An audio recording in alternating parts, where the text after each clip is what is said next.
Hello दोस्तों, कैसे हैं आप सब। दोस्तों, जैसा कि डिस्प्ले पे देख रहे होंगे, मैंने लिखा है सोना टाइप नेक्सस रिपोजिटरी मैनेजर।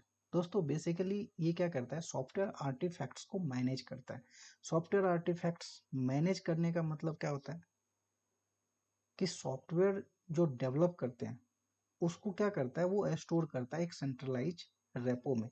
जैसे आप समझ सकते हैं, जैसे as a bank, different different bank में हम मनी डिपॉजिट करते हैं, सेविंग अकाउंट खोलते हैं और सेविंग अकाउंट के थ्रू हम क्या करते हैं, उसमें मनी को सेव करने के लिए हम बैंक जाते हैं और वहाँ पे हम लोग सेव करते हैं, सेविंग अकाउंट खोलते हैं। तो उसी तरीके से आप ऐसा समझ सकते हैं, सोना टाइप नेक्सस रेपोजिटरी जो मैनेजर होता है, ये बेसिकली एक सेंट्रलाइज रेपो होता है। ठीक है।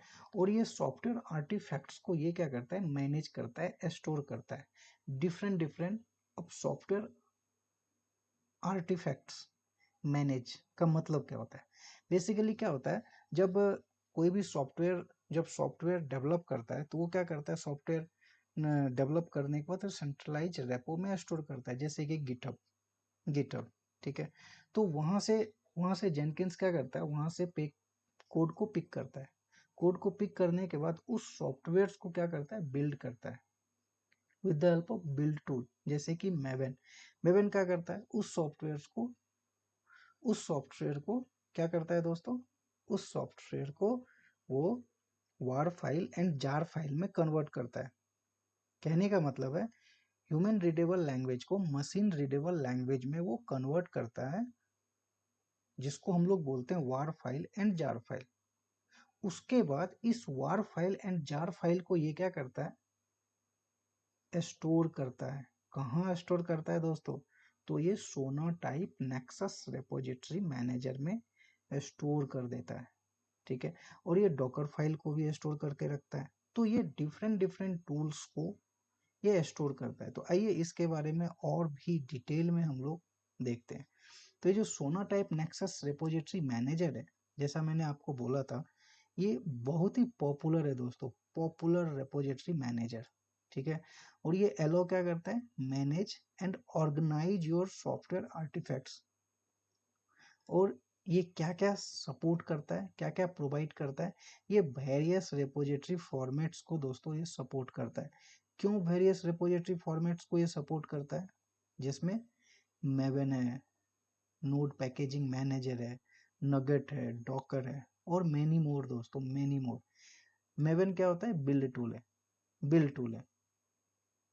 ठीक है। एनपीएम क्या है, नोड पैकेजिंग मैनेजर है। डॉकर क्या है, आपको पता है डॉकर कितना ही फेमस टूल है हमारा। डॉकर फाइल से हम लोग इमेज क्रिएट करते हैं, उसे कंटेनर सॉफ्टवेयर को रन एंड टेस्ट के लिए हम लोग डॉकर कंटेनर में टेस्ट करते हैं। तो वैसे जो डॉकर फाइल्स है, उसको ये क्या करता है, एक सेंट्रलाइज रेपो में स्टोर करता है। अभी इसके और भी बहुत सारे और बहुत ही इंपॉर्टेंट कंसेप्ट है दोस्तों। ये बहुत ही फेमस टूल है मार्केट में। इसके बगैर इसके बगैर दोस्तों, जैसे क्या होता है ना, कि जैसे गाने, जैसे आप ऐसा समझ सकते हैं कि हमारे जो पुराने गीत हैं, वो कहीं तो स्टोर करके किसी भी हब पे, किसी भी डेटा सेंटर में कहीं तो स्टोर करके रखते हैं। जैसे कि अमेजन, जीसीपी, एज्यूर, ये सब क्या है, ये क्लाउड सर्विस प्रोवाइडर है, क्लाउड सर्विस प्रोवाइडर है। उसी तरीके से उसी तरीके से ये भी क्या करता है, सॉफ्टवेयर आर्टिफैक्ट्स को स्टोर करके रखता है किसी सेंट्रलाइज रेपो में। तो और ये क्या क्या करता है, ये continuous integration and continuous delivery pipeline में को भी ये सपोर्ट करता है। कैसे सपोर्ट करता है, जेनकिंस में जब हम फ्री स्टाइल प्रोजेक्ट्स दोस्तों क्रिएट करते हैं, तो उसमें क्या होता है, हम कोड को पिक करते हैं, कहाँ से, गिटहब से पिक करते हैं। फिर उसको with the help of maven tool के थ्रू हम क्या करते हैं, उसको वार फाइल एंड जार फाइल में हम लोग कन्वर्ट करते हैं और उसको हम स्टोर करके कहाँ रखते हैं, सोना टाइप नेक्सस रेपो में उसको स्टोर करके रखते हैं। ठीक है। फिर with the help of CI/CD, फिर ये क्या करता है, वहां से कोड को पिक करता है और वो किसी टॉमकैट सर्वर या प्रोडक्शन में हम लोग कुबरनेटिस यूज करते हैं या डॉकर यूज करते हैं, तो उस पर ये क्या करता है, वहाँ से कोड को जेनकिंस पिक करता है, फिर वहाँ पे वो प्रोडक्शन में डिप्लॉय करता है with the help of CI/CD। CI का मतलब क्या हुआ, कंटिन्यूस इंटीग्रेशन, एंड CD का मतलब हुआ कंटिन्यूस डिलीवरी। तो CI/CD को भी ये सपोर्ट करता है। उसके बाद इसके कुछ की फीचर्स है। की फीचर्स जैसे artifacts repository, proxy repository, security and access control, repository health check, search and browse, integration with CI/CD tool, repository grouping और रेस्ट API। दोस्तों ये सारे फीचर्स है। जैसे कि आप बैंक में जब आप मनी जमा करने के लिए जाते हैं, तो वो आपको कहता है कि आप यदि इतने मनी वहां पे रखेंगे तो आपको इतने परसेंट आपको ज्यादा बेनिफिट हम अपने बैंक की तरफ से देंगे, 4%, 5%। तो इसी तरीके से जब कोई भी सॉफ्टवेयर आर्टिफैक्ट्स को किसी सेंट्रलाइज रेपो में स्टोर करते हैं, तो वो डिफरेंट डिफरेंट टूल्स को सपोर्ट करता है, जैसे कि CI/CD। अब आर्टिफैक्ट रेपोजिटरी है जैसे नेक्सस, ये सपोर्ट करता है वेरियस रेपोजिटरी फॉर्मेट्स, जैसे कि Maven, node packaging manager, Docker, PyPI. ये पाई क्या है दोस्तों, बेसिकली ये पाइथन है। अभी देखिए ये प्रॉक्सी रेपोजिटरी, ये Nexus can act as a proxy to remote repository caching artifacts locally to improve build performance and reduce reliance on external repository। ये बेसिकली इसका मतलब क्या होता है ना, कि ये कैशिंग आर्टिफैक्ट्स, ठीक है, एंड प्रॉक्सी टू रिमोट, कहने का मतलब है कि यदि आप कहीं और, आप ऐसा समझिए कि डॉकर है, डॉकर हब में हम क्या करते हैं, डॉकर इमेज को रखते हैं, ठीक है। जब आप कॉन्फ़िगर करते हैं, इनकेस यदि डॉकर पे हमें ये फाइल नहीं मिली, इनकेस इनकेस इनकेस हम CI/CD हम जेनकिंस के थ्रू करते हैं, ठीक है। हमने क्या किया, बिल्ड नॉ किया, बिल्ड नॉ करने के बाद हमें ये पता चला कि हमें डॉकर से इमेज नहीं मिला, तो फिर जेनकिंस क्या करेगा, एक जेनकिंस में हम ये डिफाइन करते हैं, ठीक है, as a proxy, as a proxy, ठीक है, एज ए प्रॉक्सी। कहने का मतलब है कि ये वार फाइल एंड जार फाइल, ये तो अपने सेंट्रलाइज रेपो में स्टोर है, ठीक है।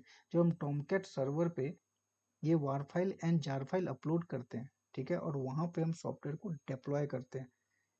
किसी भी वेब सर्वर पे किसी भी एप्लीकेशन को जब हम डिप्लॉय करते हैं, तो इनकेस यदि हमारे डॉकर कंटेनर्स में कुछ इशू आया और वहां से यदि हम डॉकर हब से उस इमेज को कलेक्ट नहीं कर पा रहे हैं, तो ये क्या करेगा, एज ए प्रॉक्सी के तरह भी सपोर्ट करता है कि यदि यहाँ से सपोर्ट नहीं मिला, तो वो नेक्सस रेपो से ये उठाएगा इमेज, ठीक है, ये इमेज उठाएगा, ये सॉफ्टवेयर आर्टिफैक्ट्स को उठाएगा और फिर वो डिप्लॉय करेगा, और फिर all time access and all time zero down time, तो इस हिसाब से भी ये सपोर्ट करता है।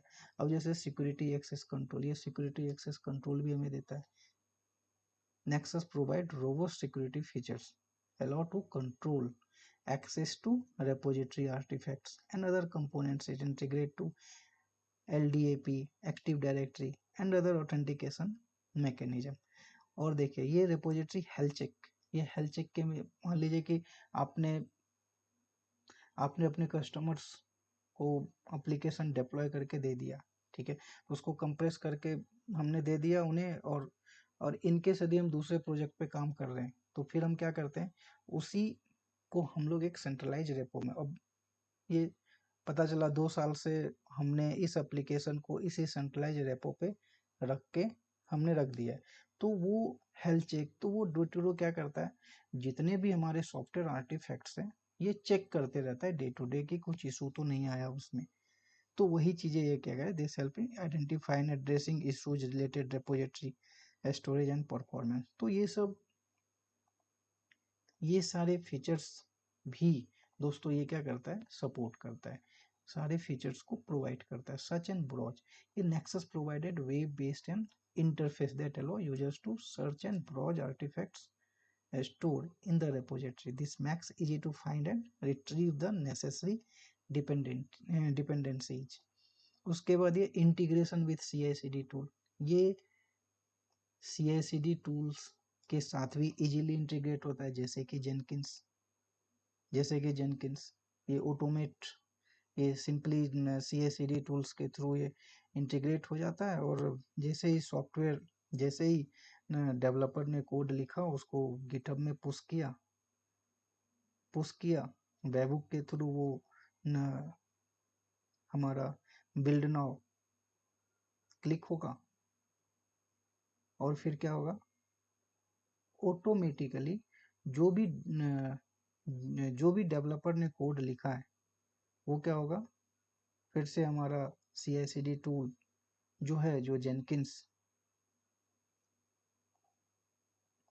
के थ्रू हम लोग CI/CD करते हैं, तो वो ऑटोमेशन को भी सपोर्ट करता है। कहने का मतलब कोई भी डेवलपर ने पुश किया, ऑटोमेटिकली जेनकिंस क्या करेगा, कोड को पिक करेगा, फिर उसको मैबन के थ्रू उसे क्या करेगा, उसे बिल्ड करेगा, उसको जार फाइल या वार फाइल में कन्वर्ट करेगा, और फिर यही जेनकिंस क्या करेगा, इस वार फाइल एंड जार फाइल को जाके स्टोर कर देगा, जाके सेव कर देगा। कहाँ सेव कर देगा, तो ये नेक्सस रेपो में सेव कर देगा दोस्तों। इस पे उसके बाद ये रेपोजिटरी ग्रुपिंग भी करता है। Nexus allow you to create repository groups which can include multiple repository. This is useful to aggregating artifacts from different sources. उसके बाद REST API, different API automation and integration with other tools, ये other tools के through भी ये integrate होता है, और ये प्रोवाइड्स REST API को भी ये सपोर्ट करता है, और डिफरेंट ऑटोमेशंस के जो टूल्स हैं उसको ये सपोर्ट करता है और इंटीग्रेट करता है। तो दोस्तों ये एक छोटा सा डिस्कशन था, आपको अच्छा लगे तो लाइक और शेयर जरूर कीजिएगा। तब तक के लिए दोस्तों धन्यवाद।